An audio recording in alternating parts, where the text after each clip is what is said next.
이 공급이 과연 우리의 기대대로, 목표대로, 예상대로 네. 이게 순조롭게 될 거냐. 여기에 결국은 집값 안정이 좀 달려있지 않을까. 그런데 뭐 그거는 사실은 공급 확대라는 시간 네. 문제가 아닌가 하는 생각은 들어요. 그리고 예. 무엇보다 중요한 건 역시 금리인 것 같아요. 금리가 미국에서 이제 금리가 오르기 시작하면 이 정도의 속도로 오르면 우리도 결국은 보조를 맞춰서 계속 올릴 수밖에, 우리가 선도적으로 올려놨는데 예. 미국이 막 가파르게 지금 뭐 계속 올리기 시작하면 우리 결국 따라가겠죠. 예. 붐이 큰 데가 더 크게 떨어지고 예. 더 크게 다시 올라가더라. 예, 저희가 이제 지난 시간에 좀 재미난 외국의 이제 이코노미스트 네. 얘기를 좀 저희가 좀 말씀을 드렸었는데 상당히 우리 시청하시는 분들이 이런저런 댓글들을 좀 많이 올려주셨습니다. 그래서 이제 그리고 저희가 이제 뒷부분에는 이제 사실 또 이제 세계적인 석학 하버드 교수. 하버드 교수가 이제 제시한 이론을 좀 하나 설명을 좀 드렸었는데 사실은 좀 오늘은 그 뒷부분 얘기를 조금 더 좀 자세하게 좀 해볼 필요가 네. 있다. 지금 상황에서. 아까 그 논문이 하버드 교수, 보스턴, 예. 버클리 예. 세 분이 이제 공동으로 쓰신 논문인데 예. 뭐 대표적으로 하버드 교수가 이걸 저가 이제 해석하기를 예. 우리나라의 폭락농자들한테 하나의 조언을 해주는 거 아니냐. 예. 집값이 장기적으로 우상향하지만 폭등하면 폭락한다. 뭐 이런 말씀을 주요 같아요. 우리나라 아시다시피 폭등론이라는 게 집값은 우상향한다. 집값이 오르는 것이 아니라 돈 가치가 떨어진다. 예. 그래서 지금 사실은 많이 올랐지만 집을 사라. 또 이렇게 주장하시는 분이고 예. 그 대표적으로 폭등론자의 주장이 딱 맞는 게 뉴질랜드예요. 예. 1992년부터 집값상 보면 거의 안 떨어지고 우상향했어요. 그 다음에 캐나다도 보면 거의 뭐 많이 올랐어요. 예. 나중에 저희가 이 시간에 많이 좀 말씀드렸었죠. 맞죠. 두 나라는 이민에 의해서 집값이 계속 올랐던 나라들이라는 거죠. 예. 근데 폭락론자, 과도한 단기간의 집값 상승은 반드시 폭락한다. 그리고 주택 폭락 시 가계부도 등을 동반 경제에 엄청난 타격을 준다. 인구 고령화, 양극화 등으로 주택 소유는 감소한다. 이 대표적인 사례가 그렇죠. 예. 일본. 네. 극단적이죠. 1990년도에 거의 지수로 300까지 갔다가 예. 지금 30년이 지났지만 150 정도. 그러니까 반토막 나 있어요. 예. 상업지는 그보다 더 떨어져 있고, 물론 대도시에는 좀 일부 회복된 데도 있지만 폭락자들이 일본의 극단적 사례를 가지고 주로 이제 많이 얘기를 하죠. 한국도 자 이렇게 된다. 예. 얘기하시죠. 그다음에 일본만 사례가 있는 게 아니고 스페인도 보면 2004년 이때 치고 리만 쇼크 이후로 계속 별로 그렇게 가격이 안 올랐어요. 예. 두바이도 마찬가지. 두바이는 2014년까지 올랐다가 한 거의 뭐 한 7, 8년째, 예. 8년째 집값이 안 올라가고 있어요. 그러다 보니까 사람들이 폭등론이 맞는 거야, 폭락론이 맞는 거야. 헷갈리죠, 지금. 헷갈리죠. 예. 그런데 이 하버드, 보스턴, 예. 그 다음에 버클리 이분들이 쓰신 초도로프 라이, 예. 아담 M 거런, 예. 티머시 제이 맥커드 이분이 쓰신 게 2000년도에 미국의 집값 사이클을 놓고 쫙 봤더니 자 이렇게 올라갔다가 예. 다시 올라가더라. 이게 이분들의 중요한 발견이에요. 지역별로 보면 자 로스앤젤레스 예. 90년대 쭉 올라갔어요. 그러다가 또 떨어지더니 다시 올라갔다가 다시 떨어지고 올라가더라. 예. 그러니까 간단하게 얘기해서 붐, 버스트, 리바운드. 예. 그 다음에 뉴욕도 1988년에 많이 올랐다가 90년대 떨어져서 장기간 뭐 거의 안 올랐어요.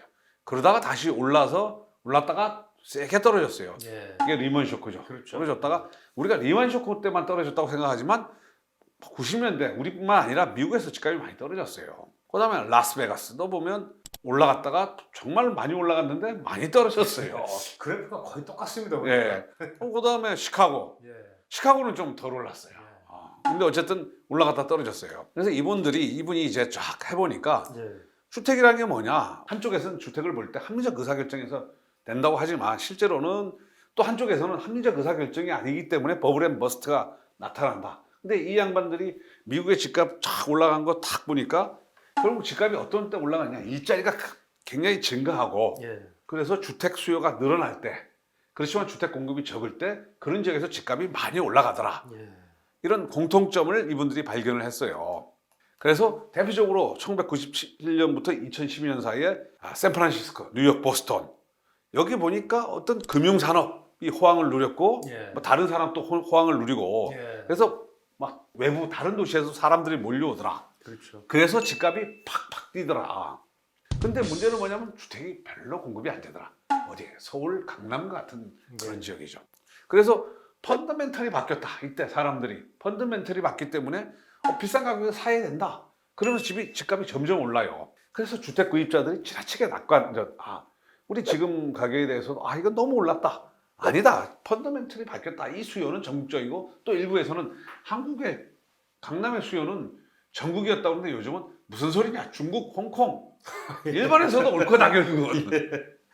그러다가 어느 순간에 여기 보니까 뭐 LA, 뉴욕, 뭐 보스턴 다 보니까 어느 순간에 사람들이 빚을 내서 집을 사기 시작하더라. 예. 그러더니 어느 순간에 뭐 어떤 이유와 함께 불황이 찾아오고 집값이 떨어지기 시작하더라. 그래서 어떤 동안에 보면 과잉 매물.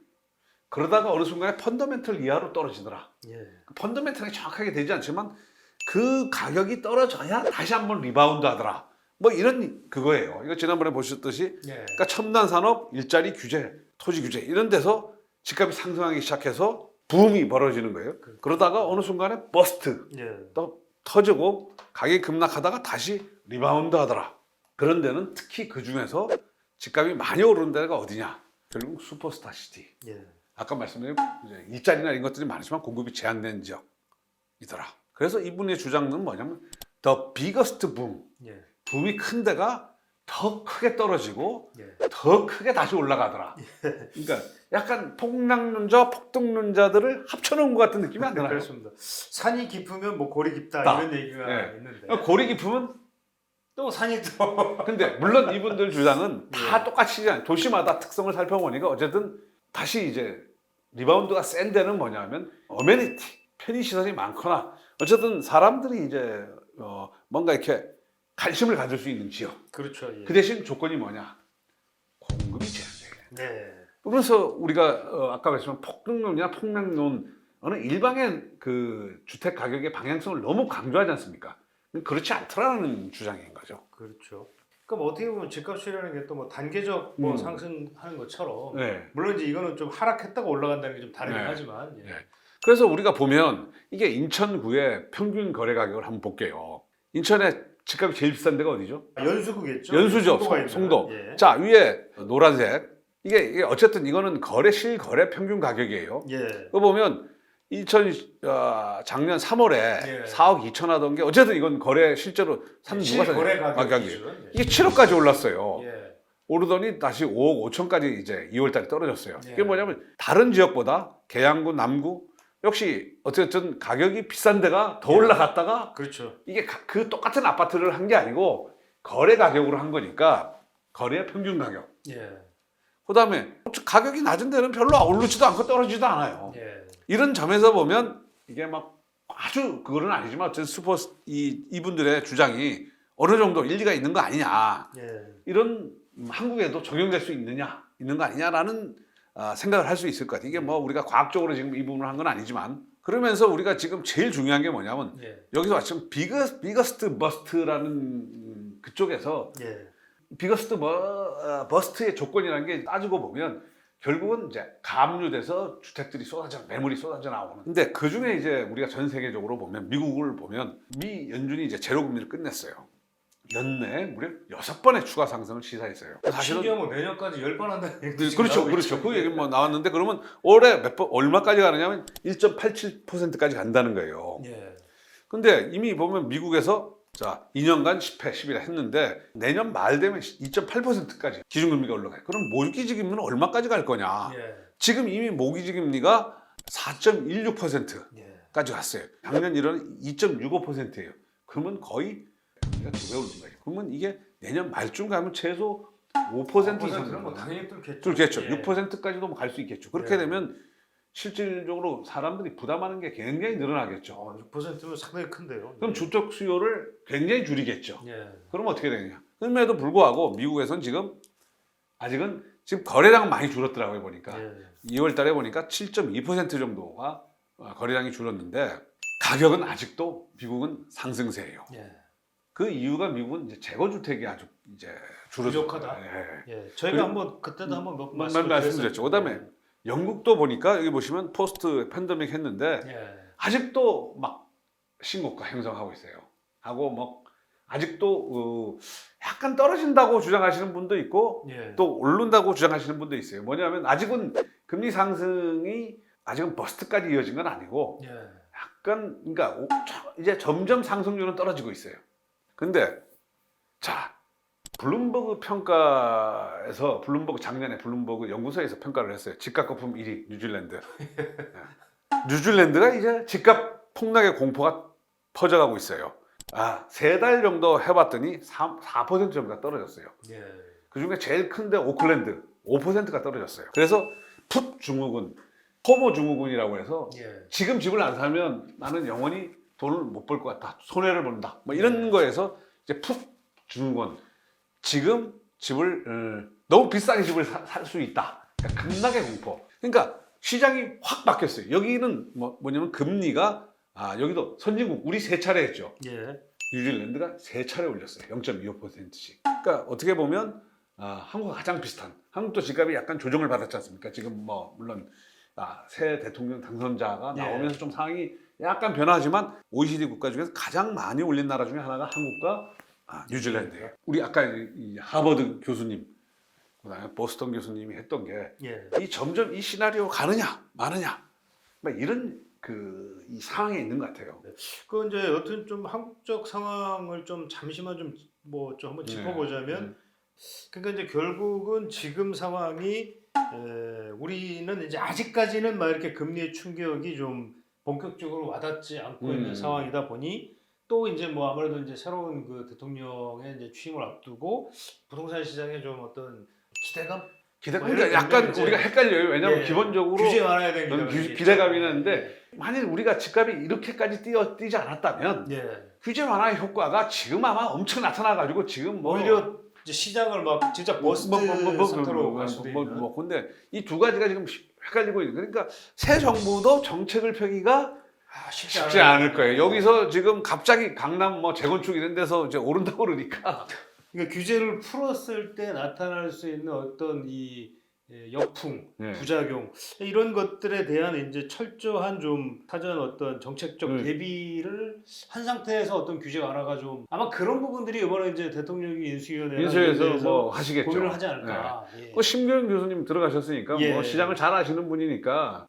아무래도 이제 시장론자들 중심으로 이제 정책이 나올겠죠. 이제 지금 현 정부하고 그렇죠. 다르게 그러다 보면은 결국은 좀 더 저희들이 지금 우려하는, 그러니까 사실은 저희는 폭등을 바라지도 않지만 폭락을 바라지도 않지 않습니까? 그러니까 스무스하게 뭔가 이제 올랐다가 내려갔다가 조정을 좀 거쳐서 좀 이렇게 시장이 좀 안정화되는 이런 걸 이제 사실은 가장 이상적인 그런데 지금 말씀하셨지만 지금 문재인 정부에서 집값이 많이 올랐어요. 그래서 문재인 정부의 어떤 여당이 정권을 유지 못한 5년 만에, 보통 그렇죠. 10년 하는데 5년 만에 했던 이유 중에 하나가 문제가 가장 크게 집값이 올랐기 때문에 그것이 가장 큰 페인의 하나로 꼽히지 않습니까? 그렇죠. 새 정부라고 해서 집값을 올리겠다, 이거 아니거든요. 이거 아닙니다. 절대 아니죠. 절대 안 됩니다. 그러면.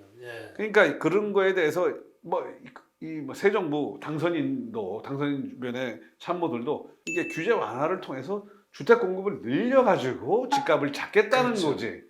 어떤 이제 자연스러운 어떤 시장의 이제 공급 이제 순환 논리 이런 걸 통해서 자연스럽게 시장이 안정돼야지 억지로 막 규제를 가해서 이걸 세금을 때리고 그냥 규제를 가해서 숨을 막고 이렇게 하는 정책은 하면 안 되겠다. 시장을 거스르는. 그러니까 지금 집값이 가장 전 세계 OECD 국가 가장 먼저 이제 하락 코스를 그린 뉴질랜드를 보면 세 가지 요인이 있더라고요. 보니까 금리 3차례 인상, 대출 규제. 저희하고 좀 달라요. 그냥 LTV를 일률적으로 규정하는 게 아니라 이 사람이 돈을 얼마나 쓰느냐, 소득뿐만 아니라 지출 명세세까지 해가지고 심사를 해가지고 대출을 줄여버렸어요. 굉장히 깐깐합니다. 그러니까 거기다가 공급 확대.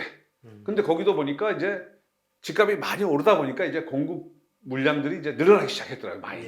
이 세 가지가 삼박자 때문에 이제 집값이 떨어졌는데, 우리가 지금 공급도 사실은 이제 많이 줄었지만 이제 공급도 이제 늘어나기 시작했잖아요. 그렇죠. 결국 핵심은 이 공급이 어느 정도 적절한 그러니까 지금 예산 지금 이제 정부가 이제 이 문재인 정부에서도 얘기했고 윤석열 당선인도 얘기한 것처럼 이 공급이 과연 얼마나 과연 우리의 기대대로 목표대로 예상대로 네. 이게 순조롭게 될 거냐 여기에 결국은 집값 안정이 좀 달려 있지 않을까? 그런데 뭐 그거는 사실은 공급 확대라는 시간 문제가 아닌가 하는 생각은 들어요. 네. 왜냐하면 지금 어차피 정책들은 문재인 정부 중반서부터 공급 확대 정책으로 전환해가지고 예. 뭐 3기 신도시, 그 다음에 서울에서 용적률 풀어주고 재건축 규제 완화하고 이거는 어느 정도 타임 스케줄이 정해져 있어요. 그게 네. 뭐 확 이게 그게 뭐 우리가 정말 빵을 찍어내듯이 할 수 없으니까 그렇지만 그 이제 밀은 확실히 재배가 된 것 같아요. 근데 예. 이게 빵까지 가는 과정, 빵이 소비자한테 전달되는 과정, 요게 시간이 필요하지만 그게 사실은 그렇지 않습니까? 증시도 마찬가지고 주식도 이 부동산 시장도 앞으로 주택이 많이 공급될 것 같다. 예. 그러면 그게 반영이 되죠. 그렇죠. 선반영이 되기 때문에 네. 이제 그런 것들이 이제 결국은 시그널을 계속 뭐 던져줘야지 예. 되지 않겠느냐. 그리고 예. 무엇보다 중요한 건 역시 금리인 것 같아요. 금리가 미국에서 이제 금리가 오르기 시작하면 이 정도의 속도로 오르면 우리도 결국은 보조를 맞춰서 계속 올릴 수밖에 우리가 선도적으로 올려놨는데 예. 미국이 막 가파르게 지금 뭐 계속 올리기 시작하면 우리 결국 따라가겠죠. 예. 그러면 지금 이제 대출 금리가 뭐 보통 한 5%까지 지금 올라가면 그게 뭐 6%, 7%까지 올라가면 상황이 완전히 달라지는 시대가 온 거죠. 상당히 부담스러울 수밖에 없을 겁니다. 그렇죠. 예. 저금리 시대에서 이제 적어도 뭐 중금리, 고금리 시대로 넘어가는 거죠. 이거에 대해서 우리가 여러 경제적으로 여러 변수가 있기 때문에 저희가 뭐 단정적으로 얘기하기는 어렵지만 이 트렌드 자체는 글로 변한 거 아닌가 하는 거죠. 아무튼 뭐 하여간 뭐 새 정부의 어떤 정책, 그다음에 금리, 음. 대출 네. 요 부분을 좀 많이 좀 눈여겨봐야죠. 봐야 될 것 같습니다.